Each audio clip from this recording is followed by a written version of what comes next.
Të dashur shikues të televizionit Alp Suisse, mirëdita. Sot jemi me ju në kuadër të panairit të librit, i cili mbahet çdo vit në Gjenevë. Këtë vit, panairi ndërkombëtar i librit mbahet nga data 19 deri më 23 mars. Alp Suisse televizioni do të sjell për ju pamje nga panairi, por edhe do të ju njoftoj me autor të shumtë shqiptar që këtë vit janë me ne. Sot me ne është edhe autori Ilir Gjelatini, i cili po ashtu është edhe botues. Për më shumë do të njekim intervistën me të. Ilir, përshëndetje dhe mirë se erdhe në mesin tonë. Faleminderit shumë për ftesën. Do të kisha pas kënaqësinë që për shikuesit e Alp Suisse të na thoni disa fjalë rreth veprimtarisë suaj, veçanërisht si botues. Kësaj here. Faleminderit shumë, po gjithsesi, botues ka që 4 vite gjysmë që kam filluar. Jemi nis me idenë se çka mund të ofrojmë lexuesit diçka ma ndryshe. Paraprakisht kam botuar në 2013 librin e parë Midax me rimanga kurreshtare në Paris, roman për fëmijë, dhe romanin e dytë në 2017 në një shtëpi botuese tjetër franceze, dhe aty lindi ideja që të bëj diçka më ndryshe, të propozoj diçka më ndryshe. Edhe ne jemi të parët që kemi bën prezantu librin, sidomos për fëmijë, me zon. Ma herët ka qenë librat që kemi ble librin fizik me letër, mirë po ka qenë edhe një CD mbrapa, po sot dihet që teknologjia ka avancuar dhe CD-jat më nuk janë në përdorim.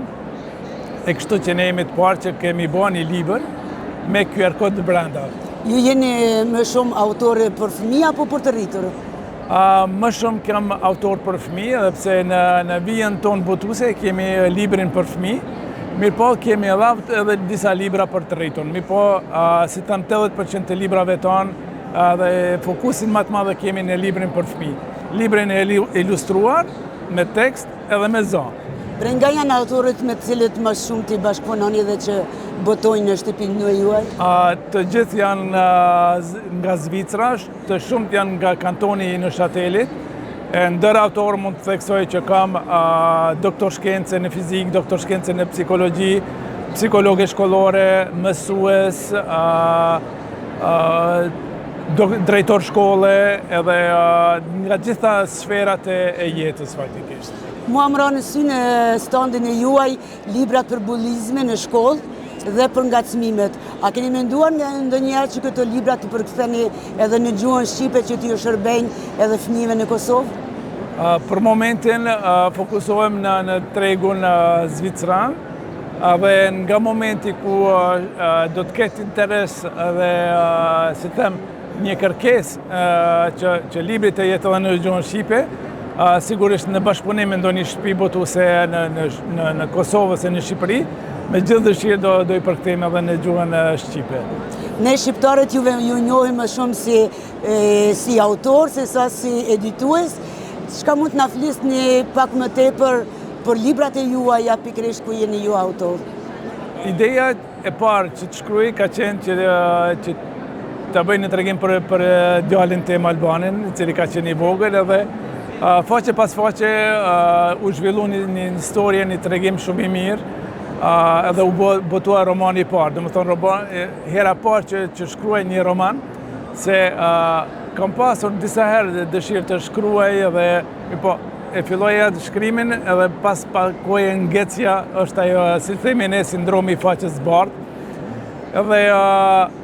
Edhe harroja i tregim, filloja një tjetër, pas pak kohë ngecja prap, edhe me vazhdimin e kohës e fitova atë, si them, durimin që të filloj tani edhe pas një viti të përfundoj tregimin ose romanin, duke bë holumtime, duke bë kërkime krejt. Edhe tani për shembull romanin e parë më ka marrë 1 vit e gjysmë kohë, romanin e dytë 7-8 muaj, romani i tretë për shembull ka qenë 6 muaj ditë, se e gjen edhe metodologjinë se si shkruaj të romani, se jam krejt autodidakt prej fillimit. E sot për shembull kam 3 zvicrane që vinte unë, edhe bojnë kursin se si të shkruhet një roman, dhe unë tregoj krejt ato detaje që do t'ju tregoj. Cilat janë temat që ju shtjelloni më shumë në librat e juaja? është shumë interesant se të në shumicën e librave të mi ja u jap fjallën kafshëve. Kafshëve të vogla, për shembull është Krimbi Gjelbert, është një libër që më pëlqen shumë se përmbas një krimbit, i cili është shumë gurman, ka shumë dëshirë të haj, gjethet e një luleje, edhe pasi e përfundon gjethen e parë, është rritet më shumë, shkon të gjethja e dytë, edhe duke vazhdu rrugtimin e tina, me një moment i vjen koha e gjumit, edhe din që po i afrohet koha e ndryshimit, po nuk do me ndryshu. Edhe pra ky vazhdon të hajë dhe të mbetet si krim. Po filloj të hapet goja shumë edhe me një moment thot, ok, do flej vetëm pak, edhe bon atë shtëpizën e vogël edhe hyn brenda atë për të fjetë, edhe kur zgjohet është flutur edhe nuk është e lumtur. E një zonjë thot shumë, që je shumë i bukur si flutur, pse je ka që mërzitur. Thot kam dashur të rri si krim se i doja shumë gjethet, ti ha shumë gjethet. Edhe thot, po kush më e flet? Është luleja. E luleja thot, e din si ti kishe hangër gjitha gjethet, do të kisha vdek. Edhe kjo flutura tronditet, thot, po si të mund ta përmisoj gabimin. Thot, eja shijoj e nektarin edhe merit tani farat e mia që në lule tjera. Kjo është një lloj apologjie se si njerëzit nga konsumator që kanë dëshirë të konsumojnë të hajnë çdo në formë krimi, të transformohen në flutur dhe të kontribuojnë për natyrën, për rrethin, për ambientin më shumë. Do më thonë është mesazhe të fshehuna në bazë kafshëve. Metafore, shkëlqyer. Ky libër është vetëm në gjuhën frenge apo edhe në gjuhën shqipe? Është vetëm në gjuhën frenge. Fatkeqësisht. Kalojmë tash te salloni i librit në atë aspektin më të madh, do të thonë këtë vit kemi një librari shqiptare që vjen nga Brukseli, e cila është libraria e vetme që prezanton autorët shqiptar në panajirin e librit 2025. Prezantoheni ju me librat e juaj në këtë panajir? Si vitin e kaluar në Gjenev, si vitin e kaluar si i ftuar edhe në Bruksel, isha nga Liz Storbuk, që është me të vërtet një san që ja vlen të flitet shumë për të se me shumë mundë dhe sakrificë bën që libri shqip të jetë prezent në panajirin ndërkombëtar, e që fatkeqësisht, si që kam thonë edhe do e them prapë që qeverit tona mungojnë, edhe pse kemi fituar disa luftra, po jemi duke humbë luftën e letërsisë. Pra është edhe një luftë që do të bëhet që autorët tanë që përmes shtëpisë time botuese në frëngjisht, ose shtëpisë botuese tjetër në gjuhën gjermane, ose pavarësisht të vinë të përkthehen në gjuhën frënge dhe të shkëlqejnë letërsia jonë në botë. E fatkeqësisht letërsia jonë është gati e padukshme. Ne ishim si televizion shumë të befasuar kur dëgjuam se Liz Bokstore, do të thotë është vetmja librari nga Mërgata, por edhe nga Shqipëria dhe Kosova që prezanton autorët shqiptar dhe për faktin do të kisha thënë se është e dhimbshme që Kosova tashmë 25 vite pas luftës nuk arrin të prezantohet me një shtëpi botuese në aspektin e organizimit kulturor dhe shtetëror që të prezantoj kulturën shqiptare, po ashtu edhe më dhimbse apo më dhimbshme është edhe ajo nga shteti i Shqipërisë, cili është syri juaj në këto paralele, në këtë ngjarje, në një ngjarje të tillë ndërkombëtare. Unë thjesht ndoshta jo si shkrimtare, si botues, vetëm si thjesht adhurues i librit dhe vija në panajir të librit këto në Gjenev, në Bruksel, në Paris, ose dikun tjetër shkoj dhe isha shtetet tjera afrikane që kanë stand të madh dhe i prezentojnë kulturën e tyne, aty thëmë, okej, ne shtetet tona nuk janë aty. Edhe është diçka e dhimbshme edhe për mua.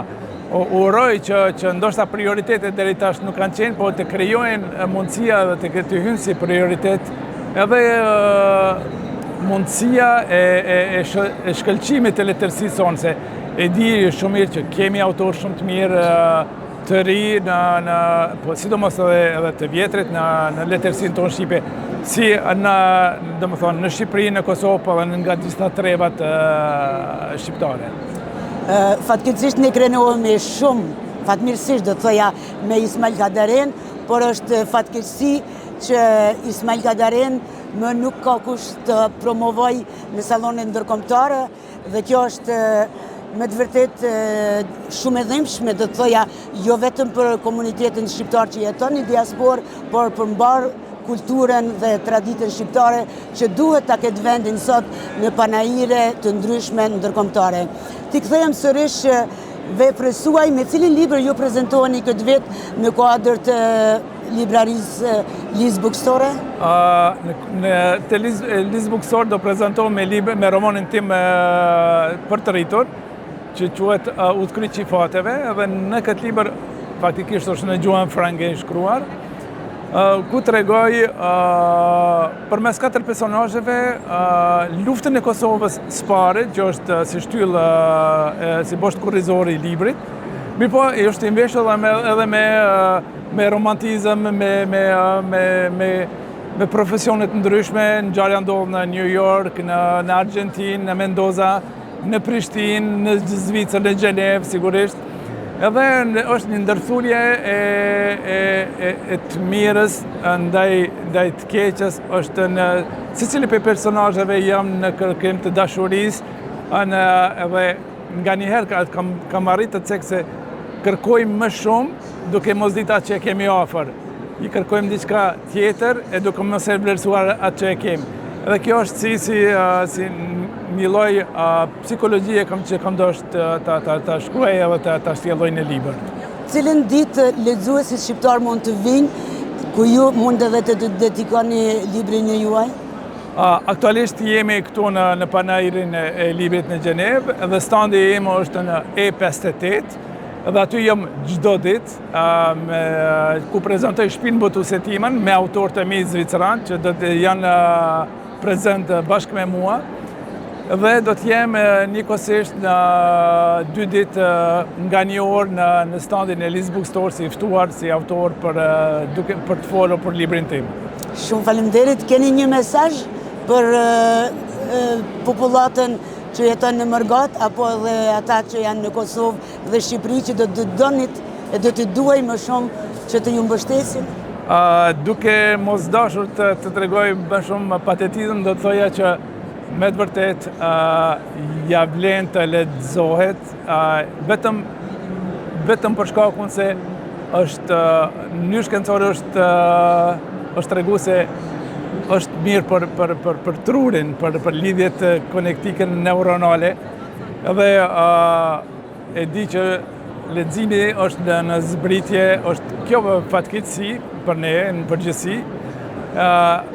Mirë po, atë që më ka ndodhur të rastisë se më thonë shumë që para sa po të lexoj një libër më merr gjumi. Okej, po, nëse arrin të lexosh 1 ose 2 faqe para gjumit, kjo është këshilla imja që jam. Në fund të vitit, në 356 ditë, e ke lexuar 2 libra ose 3 libra nga 200 faqe. Domethënë, duke mos e vrejt hiç, mund të lexojmë edhe si të më drejten kur të gjejmë një libër të mirë, një histori të mirë dhe fillojmë të zhytemi në histori, të jetojmë me personazhet, është diçka 10 herë më shumë ose më mirë se të shikosh një film të mirë. Faleminderit shumë. Pra, shtojmë se është e mrekullueshme që lexuesit shqiptar të vinë dhe të takohen me autorët shqiptar, veçmas me Ilirin këtë ditë në salonin ndërkombëtar të librit. Mos harroni të na vizitoni. Ju faleminderit shumë. Mirupafshim.